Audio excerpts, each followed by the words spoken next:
بسم الله الرحمن الرحيم. السلام عليكم ورحمة الله تعالى وبركاته. الحمد لله كفى والصلاة والسلام على سيدنا المصطفى أما بعد.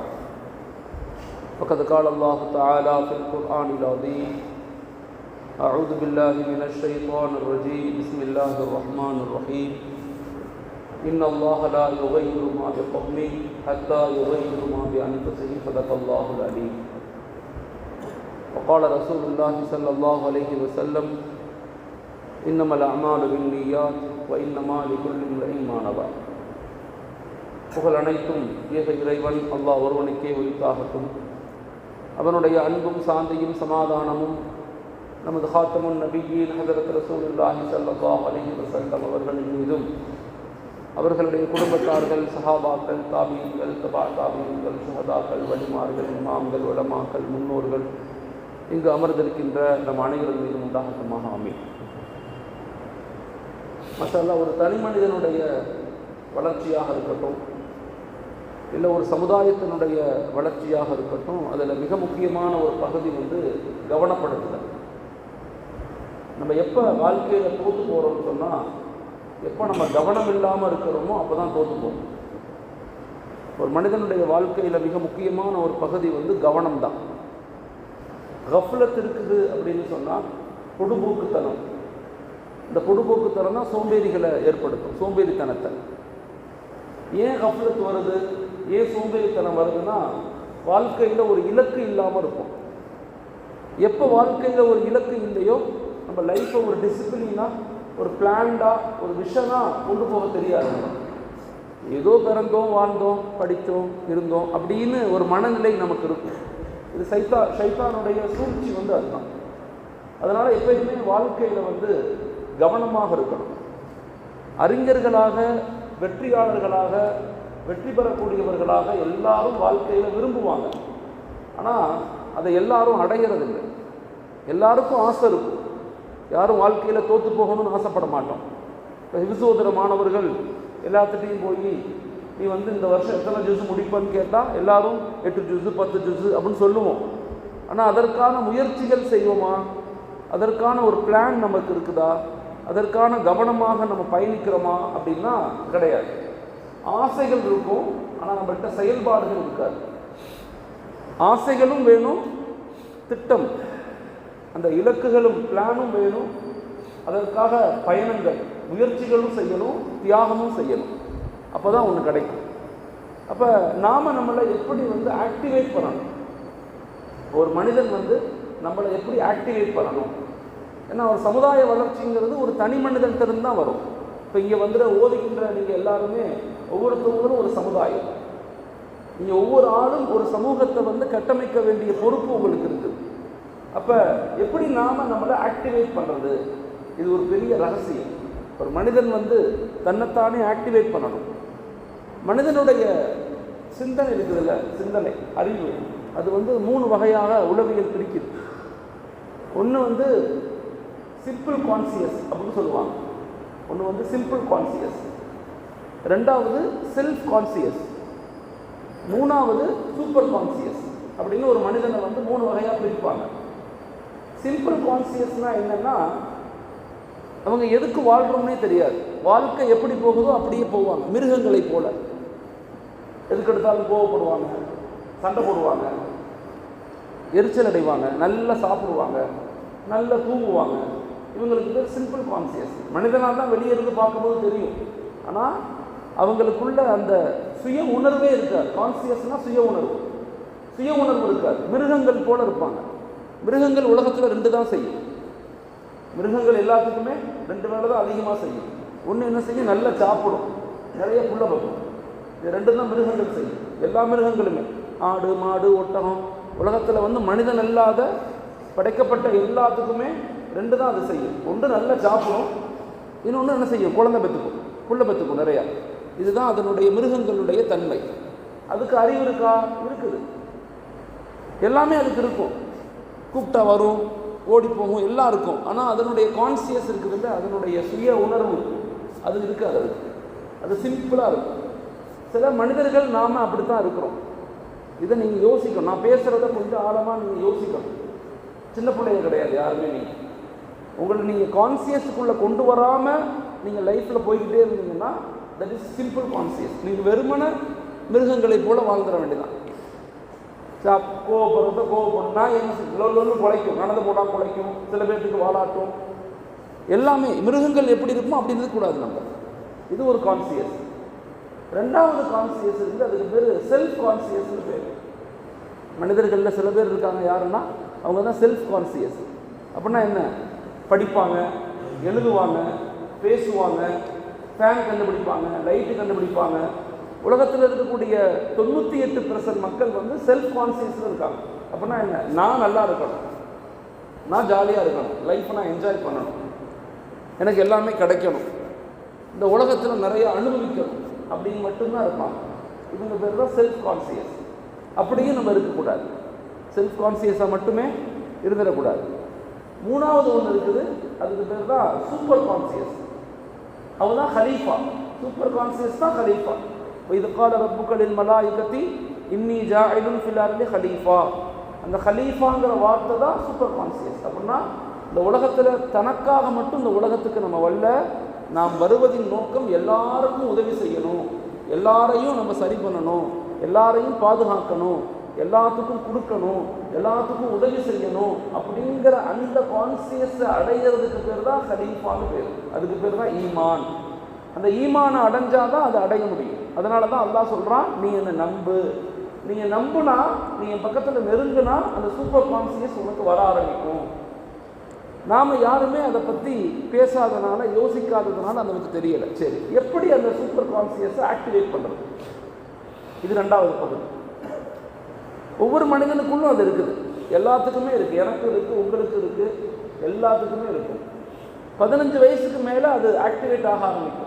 ஒரு மனிதனுக்கு, ஆணுக்கும் சரி பெண்ணுக்கும் சரி, அவங்க பாலிகான பிறகு அவங்க என்ன செய்யும், அந்த ஆக்டிவேஷன் வந்து அதிகரிக்க ஆரம்பிக்கும். குறைஞ்சது 13 வயசு, 13 வயசுலேருந்தே அது ஆக்டிவேட் ஆக ஆரம்பிக்கும். அதுக்கு முன்னாடி தெரியாது. அதுக்கு முன்னாடி சூப்பர் கான்சியஸ் வந்து ஆக்டிவேட் ஆகாது. ஒரு பிள்ளை 2 வயசு பிள்ளைக்கு நெருப்பு சுடுன்னா தெரியாது, கையை எடுத்து சுற்றும், ஒன்றுமே தெரியாது, சுடுது பண்ணுன்னு தெரியாது. அது கொஞ்சம் கொஞ்சமாக பழகி தான் அந்த ஏஜுக்கு வரும். ஸோ எப்படி அதை ஆக்டிவேட் பண்ணுறது? இங்கே தான் நீங்கள் படிக்கிற காலத்தில், ஓதுகிற காலத்தில் யார் இதை விளங்கி கொண்டாங்களோ அவங்க பிற்காலத்தில் பெரிய நல்ல சிந்தனையாளர்களாக, நல்ல பேச்சாளர்களாக, சமூகத்தை வழிநடத்தக்கூடிய தலைவர்களாக மாறுவாங்க. யார் அதை ஆக்டிவேட் பண்ண தெரியலையோ அவங்க சாதாரணமாக எல்லாரும் மாதிரி 10ஓட 11 இருந்துட்டு மூத்தா போயிடுவாங்க. அப்போ அதை ஆக்டிவேட் பண்ணுறதுக்கு நீங்கள் பழகணும். அது ஒரு பெரிய பயிற்சி வேணும்.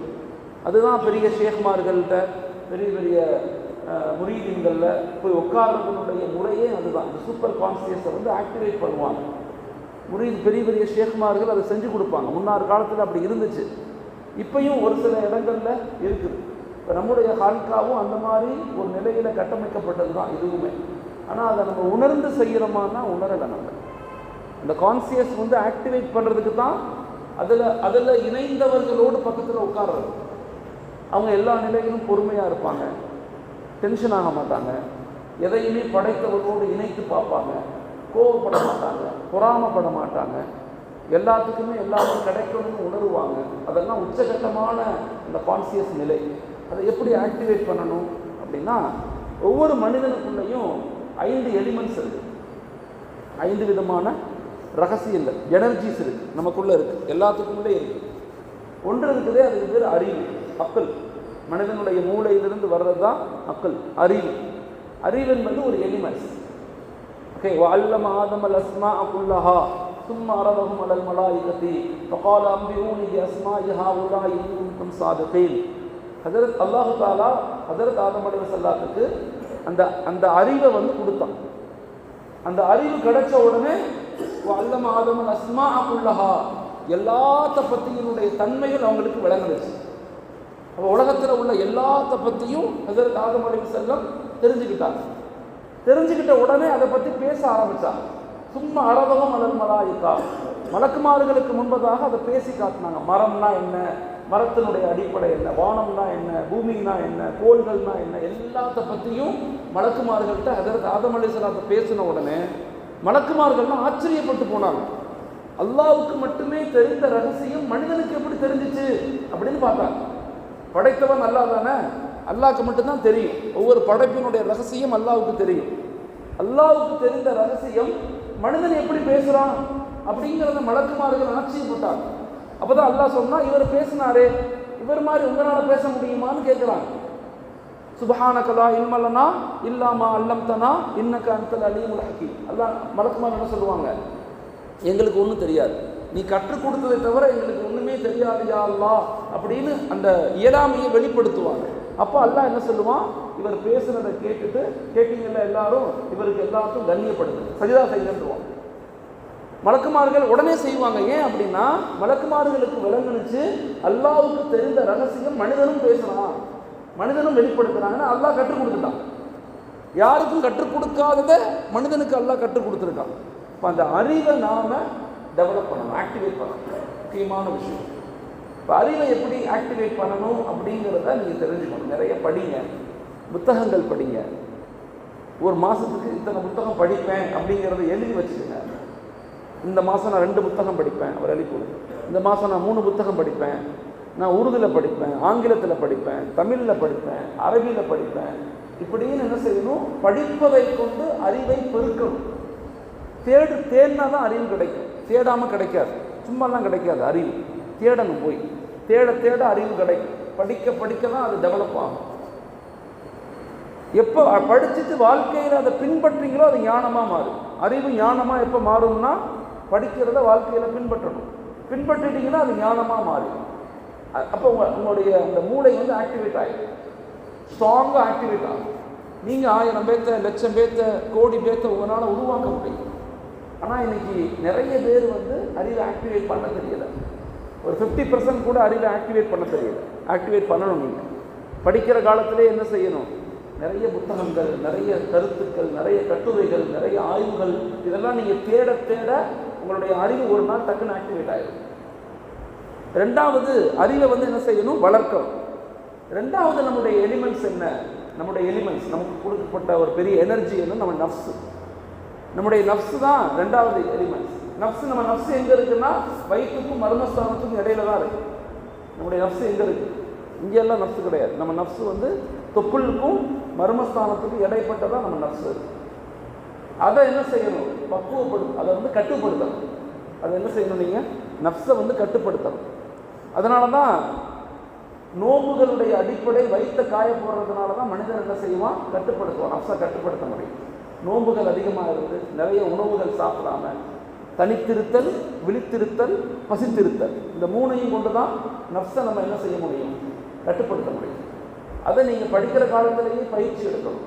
நான் பேசுகிறது யாருக்கு புரியுதோ அவங்க தயவு செய்து இதை ஆக்டிவேட் பண்ண முயற்சி செய்யுங்க, இதை இம்ப்ளிமெண்ட் பண்ணுறதுக்கு முயற்சி செய்யுங்க. பசித்திருத்தல், தனித்திருத்தல், விழித்திருத்தல். தனிமையில் அதிகமாக இருக்கணும். தனிமையில்னா என்ன, தனிமை வந்து அல்லாஹ்வை தேடக்கூடியதாக இருக்கணும். ஷைத்தானிய சூழ்நிலைகள் பண்ணக்கூடாது. அதிக நேரம் சாப்பாடுகளை கொஞ்சம் குறைச்சி, நல்ல சத்தான சாப்பாடு சாப்பிடணும், நிறைய சாப்பிடக்கூடாது. இரவு நேரங்களில் தஹஜ்ஜுடைய நேரத்தில் இருந்து விழித்திருந்து அல்லாஹ்ட்ட தொழுகணும், அல்லாஹ்ட்ட துவா செய்யணும். இப்படி செய்யறதுக்கு வந்து நம்ம நஃப்ஸை நம்ம என்ன செய்ய முடியும், கட்டுப்படுத்த முடியும். இது 2வது எலிமெண்ட்ஸ். மனிதனுடைய 3வது எலிமெண்ட்ஸ் என்னன்னா அதான் கல்ப், நம்முடைய உள்ளம். கல்பை வந்து பக்குவப்படுத்தணும், பண்படுத்தணும். அது அதிகமாக பாதிக்கும். கல்பு வந்து நஃப்ஸு செய்யக்கூடிய சூழ்ச்சியால் எது அதிகமாக நம்மள்கிட்ட பாதிக்கும்னா கல்பு தான் பாதிக்கும். கல்பு பாதிக்கும் போது நோய்கள் உண்டாகும். கல்வி எப்போ மனிதனுக்கு பாதிக்குதோ அப்போ என்ன செஞ்சிடும், நோய்கள் ஆரம்பிக்கும், நோய் வந்துடும் மனுஷனுக்கு. அதனால் எப்பயுமே கல்வை வந்து பக்குவப்படுத்தணும், அன்பாக இருக்கணும், எல்லா நிலையிலும் தவறுகள் செய்யக்கூடாது, கெட்ட பார்வைகள் பார்க்கக்கூடாது, கெட்டதை பேசக்கூடாது. அப்படி இருந்தால் கல்வி பாதிக்கப்படும். அது இல்லாமல் இருந்துச்சுன்னா கல்வி அப்படியே பிரகாசமாக மாறும். 4வது நம்முடைய ரூஹ், நம்முடைய உயிர். நம்முடைய உயிரை வந்து என்ன செய்யணும், அன்புபடுத்தணும். எப்பயுமே எல்லாத்தையும் நேசிக்கணும், எல்லாத்துக்குமே எல்லாமே கிடைக்கணும், எல்லாமே உலகத்தில் நல்லவங்க, எல்லாத்துக்கும் உதவி செய்யணும், யாரும் கெட்டவங்க கிடையாது. எதையுமே பாசிட்டிவான சிந்தனைகள் உள்ள கொண்டு வருவது தான் ரூஹுடைய அடிப்படை. 5வது தான் நம்முடைய கைப். கைப்புனா அல்லாஹ்வை தேடணும், அல்லாஹ்வை தேடிக்கிட்டே இருக்கிறது தான் கைப். அந்த கைபை அடையணும்னா அல்லாஹ்வை தேடணும். படைத்தவனை தேட தேட தேட கைபு ஆக்டிவேட் ஆயிடும். அப்போ அறிவை வளர்க்கணும், நஃப்ஸை கட்டுப்படுத்தணும், கல்பை பக்குவப்படுத்தணும், ரூஹை அன்புபடுத்தணும். கைபை அடைய என்ன செய்யணும்? படைத்தவனை தேடணும். இந்த அஞ்சையும் ஆக்டிவேட் பண்ணுறதுக்கு பேர் தான் சூப்பர் கான்சியஸ்னு பேர். இதெல்லாம் நீங்கள் ஓதுகிற காலத்தில், படிக்கிற காலத்தில் அந்த சிந்தனைகளுக்குள்ளே வந்து ஒரு சில முயற்சிகளை நீங்கள் செய்ய ஆரம்பிச்சிட்டாவே மாஷா அல்லாஹ் உங்களுக்குள்ள ஒரு சேஞ்சஸ் வரும். தானாக சீக்கிரம் எழுந்திருப்பீங்க, தானாக தொழுகைக்கு வருவீங்க, தானாக குர்ஆன் ஷரீஃப் ஓதுவீங்க, தானாக தஹஜ்ஜுத் தொழுவீங்க. எல்லாமே தானாக நடக்கும். அதை செய்யாமல், நன்மைகள் செய்யாமல் இருந்தால் உங்களுக்கு வலி ஏற்படும், தீமைகள் செய்தால் உங்களுக்கு கடினமாக இருக்கும். தப்பு செஞ்சுட்டா உங்களால் இருக்கவே முடியாது, உள்ளமெல்லாம் வலிக்கும், கஷ்டமாக இருக்கும். நன்மைகளை விட்டுட்டோம்னா கஷ்டமாக இருக்கும், நன்மை செய்யும் போது இன்பமாகும். இந்த நிலையை அடையிறதுக்கு பேர் தான் சூப்பர் கான்சியஸ். தப்பு செய்யும் போது வலிக்கும், நன்மை செய்யும் போது இனிக்கும், ருசிக்கும், இன்பமாக இருக்கும். இந்த நிலையை அடையிறதுக்கு பேர் தான் சூப்பர் கான்சியஸ். இப்போ இந்த சுய உணர்வை அடையக்கூடிய ஒரு இடம் தான் மதரசாக்கள். அந்த சுய உணர்வை அடையக்கூடியது தான் குர்ஆனும் ஹதீஸும். அந்த சுய உணர்வை அடையக்கூடியது தான் மூத்தவங்களோடு, பெரும்பெரும் உலமாக்களோடு, பெரும்பெரும் ஷேக்மார்களோடு, பெரும்பெரும் ஹான்காக்களில், மஜ்லிஸ்களில், திக்ருகளில் உட்காருவதின் நோக்கமே என்னென்னா அதுதான். ஆனால் யாருமே நம்ம அதை விளங்காததுனால அதனுடைய தன்மைகள், அதனுடைய தாத்பரியங்கள், அதனுடைய ரகசியங்கள் நமக்கு புரியலை. படிக்கிற காலத்தில் குறிப்பாக குர்ஆன் ஹதீஸ் படிக்கக்கூடிய உலமாக்கள் ரொம்ப ஆழமாக இந்த நிலையை அடைவதற்கு நம்ம முயற்சி செய்யணும். அல்லாஹ் அந்த நிலையை அடையக்கூடிய பெரும் பாக்கியத்தை அல்லாஹ் எனக்கும் உங்களுக்கும் தரணும். ஜஸாக்குமுல்லாஹ். அஸ்ஸலாமு அலைக்கும் வரஹ்மத்துல்லாஹி தஆலா வபரகாத்துஹு. சொல்லக்கூடிய விஷயங்கள்லாம் ரொம்ப